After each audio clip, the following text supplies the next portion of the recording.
Diabetes রোগীদের পায়ে ঘা অর্থাৎ ডায়াবেটিস ফুট আলসার একেবারে খুবই কমন একটা সমস্যা।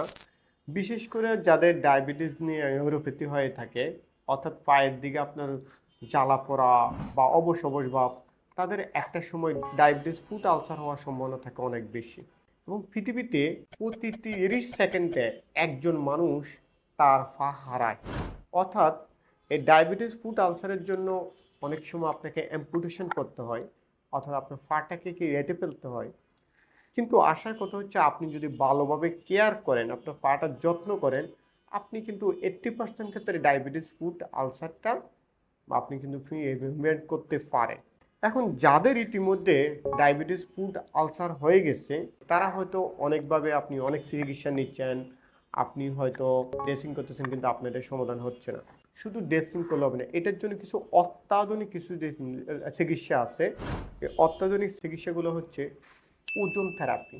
মানে ওজন একটা ব্যাগের মাধ্যমে কিংবা রেকটাল ওজন মাধ্যমে ওজন থেরাপিটা যে দেওয়া হয়। এরপরে আছে আপনার হাইপারবেরিক অক্সিজেন যে থেরাপি। এরপরে আছে আপনার লেজার থেরাপি, আপনার ম্যাগনেটিক যে এনার্জি থেরাপি। ডায়াবেটিস ফুট আলসারে অত্যাধুনিক ট্রিটমেন্ট নিয়ে, বিশেষ করে ওজন থেরাপির অত্যাধুনিক সেট আপ নিয়ে আমরা আমরা স্টার্ট করছি।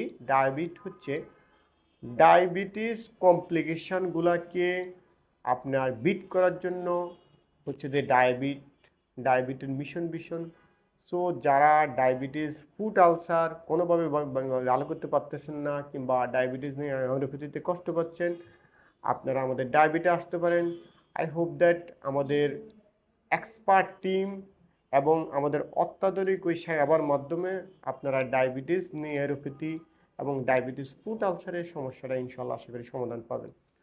যদি আপনাদের এই বিষয়ে যদি আরও কোনো প্রশ্ন থাকে, আপনারা কমেন্ট করে আমাদেরকে জানাতে পারেন। ধন্যবাদ।